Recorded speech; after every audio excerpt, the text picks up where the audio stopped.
साथियों नमस्कार, जौहार GT road live में आपका स्वागत है। मैं हूं अभिषेक सिंह। साथियों, आखिरकार हाईकोर्ट के लतार के बाद या फटकार के बाद नगर निकाय का चुनाव जो है वो संपन्न हुआ। वोटिंग आज के दिन सुबह 7 बजे से जो शुरू हुई, शाम के 5 बजे तक मतदान हुआ। मतदान प्रतिशत की बात करें तो औसतन पूरे राज्य भर को जोड़िएगा तो 55 से 60% के आसपास मतदान हुआ। लेकिन गौर करने वाली बात यह रही कि झारखंड की राजधानी रांची का जो मतदान प्रतिशत है वो तुलनात्मक रूप से बाकी जिलों के हिसाब से कुछ कम रहा। औसतन ऐसा कहा जा रहा है कि 55% के आसपास झारखंड की राजधानी रांची में मतदान हुआ है। पूरे आंकड़े आने के बाद हम आगे भी आपको अपडेट करेंगे। साथियों, ये वही नगर निकाय का चुनाव है जिसको लेकर के तमाम राजनीतिक दल और उसके साथ ही साथ सभी प्रत्याशी प्रतीक्षारत थे। इसको लेकर मुख्यमंत्री हेमंत सोरेन भी मतदान करने के लिए पहुंचे थे। गांडेय विधायक कल्पना सोरेन और उनकी धर्मपत्नी वो भी साथ में थी। और मतदान करने के बाद मुख्यमंत्री हेमंत सोरेन ने क्या संदेश दिया, एक छोटा सा वीडियो है साथियों, पहले आप देखिए, फिर हम आगे की जो बात है वो करेंगे। देखिए,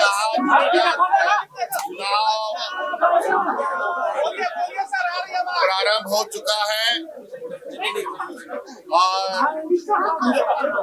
इस देश की लोकतांत्रिक व्यवस्था का ये भी एक हिस्सा है जहां अपना मतों के माध्यम से स्थानीय जनप्रतिनिधि चुनते हैं। और आप लोगों के माध्यम से मैं आग्रह करूंगा कि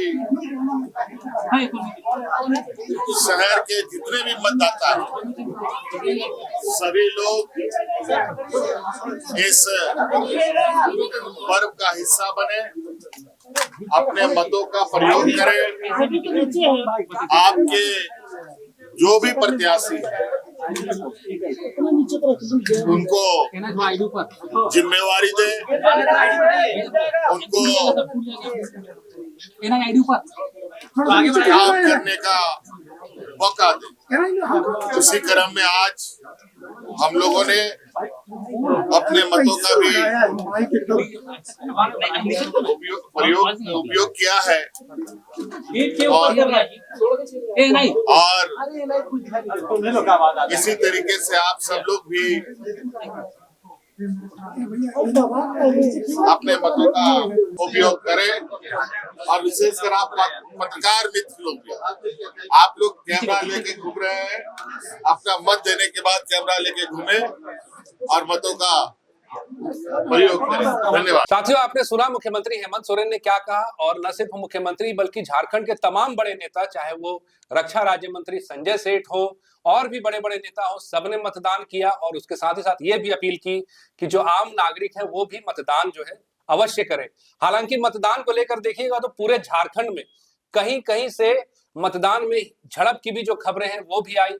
कहीं पे प्रत्याशी या समर्थक जो है वो सामने लड़ते हुए नजर आए, कहीं पुलिस से बहस करते नजर आए। चाहे बात आप जमशेदपुर की कीजिए, गिरिडीह की कीजिए, बात आप हजारीबाग की कीजिए या फिर राजधानी रांची के ही कई वार्डों में हिंसा की जो घटनाएं हैं छोटे तौर पर हुई, हालांकि प्रशासन ने उस पर काबू पा लिया। साथियों, जहां 48 नगर परिषद के अध्यक्ष और मेयर को लेकर के चुनाव है, 48 सीटों पे चुनाव है, वहीं 1042 प्रत्याशी जो है, या वो वार्ड पार्षद हो या नगर पंचायत के लिए है, चुनाव लड़ रहे हैं, जिनके भविष्य पे फैसला जो है वो 27 तारीख को होना है। आगे की हम बातचीत करेंगे। आप फ्रेम में हमारे साथ देख रहे हैं वरिष्ठ पत्रकार सरोज कमर जी हैं, जिनसे हम ये जानने की कोशिश करते हैं कि मतदान जो हुआ है इसके बाद कौन से नेता किस हद तक कहां पर जीतते हुए नजर आ रहे हैं, या फिर मामला जो है किस हद तक कांटे का टक्कर का है। सर, बहुत बहुत स्वागत है। और कैसे देख रहे हैं सर इस चुनाव को लेकर के आप? देखिए, आपने जो छिटपुट हिंसा की बात कही, देखिए आपने ये भी कहा कि हाईकोर्ट की लताड़ के बाद चुनाव हुआ, तो परसों की एक चाहत थी ना लोगों की, भाई शहर की सरकार कब बनेगी और पंचायत की सरकार कब बनेगी। और 4303 बूथ, 304 लगभग बूथ बनाए गए और 9 जगह मेयर का चुनाव था जी। और ये दलीय आधार पर चुनाव नहीं था, लेकिन फिर भी दमखम जो है सारे दल आजमा रहे। बिल्कुल है ना। भारतीय जनता पार्टी ने भी लगातार बैठकें की, मुख्यमंत्री हेमंत सोरेन भी पीछे नहीं रहे, क्योंकि आपको पता कि विधानसभा चुनाव में भारतीय जनता पार्टी को चारों खाने चित होना पड़ा था। तो बड़ा इम्तिहान था, परीक्षा थी। और परीक्षा हेमंत सोरेन के लिए भी 56 इंची सीना वाली बात कही जाती है भाई, कितनी हमारी सीट है विधानसभा में, चाहे कांग्रेस के लिए, चाहे कांग्रेस के लिए भी। हाँ, कांग्रेस के लिए और जेएमएम के लिए ज्यादा इसलिए अभिषेक भाई कि इंडिया अलायंस अलग अलग लड़ रहा था। आरजेडी का समर्थन का अलग प्रत्याशी, जेएमएम के समर्थन का अलग प्रत्याशी, कांग्रेस के समर्थन का अलग प्रत्याशी। तो इनके बीच भी इम्तिहान कि कौन है पार्टी जो बड़ा दल है झारखंड का, ये है। और जेएमएम को ये साबित करना है कि भाई झारखंडी अस्मिता की एकमात्र पार्टी है वो जेएमएम है। हालांकि जेल के उसने भी कई जगह दमखम दिखाए, तो 3-4 जगह अच्छी खासी पोजीशन में उसके प्रत्याशी रहे। धनबाद कहिए, चास कहिए, पलामू कहिए, बेंदीनगर कहिए, ऐसी जगह। संथाल में भी उधर आदित्यपुर के सिंहभूम में आदित्यपुर, संथाल, रामगढ़, ये सब जगह जेल के जिसके एमएलए एकमात्र एमएलए है जयराम में, तो इन्होंने भी ताकत आजमाई। तो दरअसल वर्षों कई जगह तो 2 साल, कई जगह 3 साल, 3.5 साल बाद चुनाव हो रहा था। तो हर की चाहत थी और नेता बनने की चाहत थी। जहां राजनीतिक दलों को था अपनी पैठ जमाने का, तो नेताओं को भी था, बेचारे मेहनत इतने सालों से कर रहे थे। एक तो टिकट में मारा मारी हुई, कई जगह तो बागी भी उम्मीदवार खड़े हो गए। भारतीय जनता पार्टी ने तो 20 को के खिलाफ तो नोटिसें जारी कर दी थी, 20 नेताओं के खिलाफ, जिसमें संजू सिंह भी है जो कि एमएलए भी रहे, अभी उनकी पत्नी एमएलए है भाजपा से, समोता गरिमा सिंह, रागिनी सिंह झरिया से, वो धनबाद से खड़े थे। और भाजपा के जो प्रत्याशी थे, कभी मेयर रहे थे वहां से राजशेखर चंद्रशेखर अग्रवाल जी, वो झामुमो में, हाँ, जेएमएम का दामन थाम के थे। और इधर ही पूनम सिंह जेएमएम का दामन थाम के मेदिनीनगर में थी, हर जगह थी। तो बहुत दिनों के बाद हो रहा था, तो एक रस्सा कशी तो जाहिर सी बात है दिखती है, घमासान होता और सड़क पर दिखा, इसलिए हर जगह मार पीट, हड़कंप, दौड़ा दौड़ी, पुलिस को लाठियां भी चलानी पड़ी कई जगह पर, धनबाद में भी, गिरिडीह में भी, जुगसलाई में भी, कई जगह, रांची के कई वार्डों में ये सब देखने को मिला। तो मुझे लगता है यही कारण है कि कई सालों के बाद जो चुनाव हुआ, तो ये कारण मुझे दिखता है। और जो होगा क्या, ये तो देखने की बात होगी, परिणाम क्या आएगा। क्योंकि मेयर के लिए एकदम डंके की चोट पर कहा था सुप्रियो भट्टाचार्य, जो जेएमएम के वरिष्ठ नेता है, महासचिव है, कि हर जगह झंडा जो है जेएमएम का गड़ेगा। अब भारतीय जनता पार्टी अलग राग अलाप रही थी, उसकी भी जिद है भाई कि हम भी कम थोड़ी है किसी से। अब फंस रही है कहाँ बीच में, कांग्रेस। कांग्रेस का बहुत अच्छा प्रदर्शन मुझे नहीं लगता कि देखने को मिलेगा। देखिए होता क्या है कि सत्ता जिसके पास होती है, ठीक है, कांग्रेस जी कह सकते हैं कि सत्ता हमारे पास भी है, लेकिन सत्ता की चाबी जो है वो जेएमएम के पास है, हेमंत सोरेन के पास है। और भारतीय जनता पार्टी की चाबी प्रधानमंत्री नरेंद्र मोदी के पास है ना। तो वोटर भी देखता है कि भाई किधर फायदा रहेगा, आज नहीं तो कल वही वार्ड पार्षद ही है या मेयर है, कहीं दिल्ली का काम पड़ जाए, भोपाल का काम पड़ जाए, कि रांची का काम पड़ जाए, कहाँ कौन काम देगा। अब चुनाव खाली वो सड़क नाली कहने की बात है कि ये चुनाव सड़क नाली और बिजली के लिए होता है, इसमें अब धर्म, जाति, ये सारे फैक्टर जो है माने रखते हैं। इसका ये है विषय नहीं, लेकिन सर आप देखिए, बात तो स्थानीय मुद्दे की भी होगी ना। हाँ बिल्कुल हुई है। बूढ़ी है, उनको वृद्धावन पेंशन चाहिए सर, वृद्धावस्था पेंशन चाहिए, या लोग कितने होल्डिंग टैक्स को लेकर के या तमाम चीजों को लेकर के, किन्हीं के घर के सामने का स्ट्रीट लाइट नहीं है, तो उस हिसाब से जब लोग सोचेंगे सर, तो उनको तो सबसे पहले एक ऐसा मेयर चाहिए ना, एक ऐसा पार्षद चाहिए जो उनके बीच का हो और इन गुना भाग में रमाखल को बहुत आगे दिखे। नहीं, आप जब रांची की बात करेंगे जी, रांची की आप बात करेंगे तो रांची में देखिए भाजपा समर्थित रोशनी खलको है, और भारतीय जनता पार्टी का एक अपना कोर वोट है ना, वो इधर उधर नहीं जाता, ला कुछ हो जाए वो इधर टस से मस नहीं। लेकिन बदलाव तो दिखता है सर, क्योंकि आप विधानसभा का चुनाव जब आप देखते हो, तो पहले 4 कोर वोट तो मिला ही ना, कोर वोट उनका इधर उधर नहीं फिर हुआ। भी सर 4 सीटें खतियानी मानी जाती थी भाजपा की, चाहे कांके हो, नामकुम हो, हटिया हो या रांची हो, लेकिन अब आप देखिए किस तरह से 2 सीटें तो गवा चुके हैं। तो आपको आखिर बदलाव कुछ तो होगा। आपको बता रहा हूँ, बदलाव तो होता है, क्योंकि जो फ्लोटिंग वोट होता है, एक होता है कोर वोट हर पार्टी का, कि वो कोई भी प्रत्याशी रहे, गुरु जी के नाम पे देना, मोदी जी के नाम पे देना है, पहले कांग्रेस को इंदिरा जी के नाम पे देना है, ठीक है, वो तो कोर, वो कहीं नहीं जाएगा, उसको ना पेस्टिंग समझ में आएगा, ना उसको खतियानी समझ में आएगा, है कि नहीं, उसको ना गलगोटिया यूनिवर्सिटी समझ में आएगा, ठीक है, उसको ना इजराइल समझ में आएगा, उसको कोई मतलब नहीं है। बस उसको अपना चुनाव, हालांकि चुनाव चिन्ह से तो होता नहीं, इन के समर्थक है उसको समझ में आ जाता है हमारे समर्थन वाला कौन है ना, उसको देंगे। तो कोर वोटर कहीं नहीं जाएगा। अब होता है एक वोट से वैसे वोटर होते हैं जो माहौल देखते हैं कि किसकी हवा बह रही है, इसलिए वोटिंग की रात जो होता है उसे कत्ल की रात कहा जाता है। उसी दिन निर्णय होना है कि कल किसको वोट देना है ना।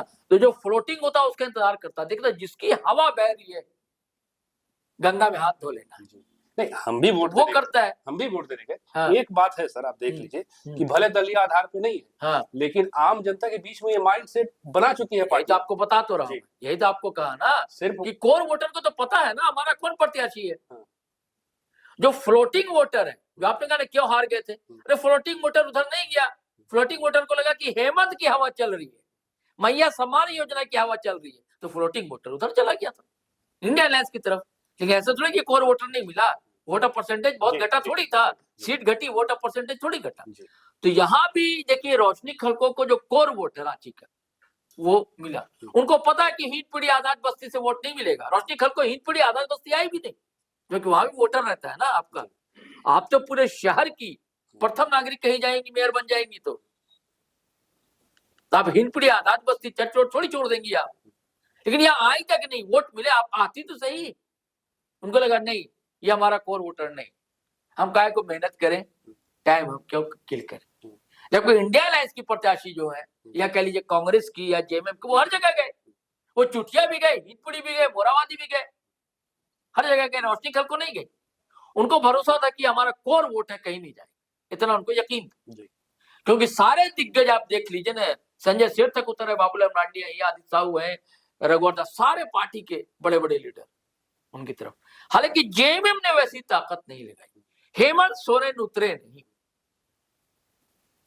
हेमंत सोरेन सड़क पर नहीं दिखे, सुप्रियो भट्टाचार्य दिखे, विनोद पांडे दिखे, और लीडर दिखे, कुछ एमएलए वगैरह दिखे, है कि नहीं।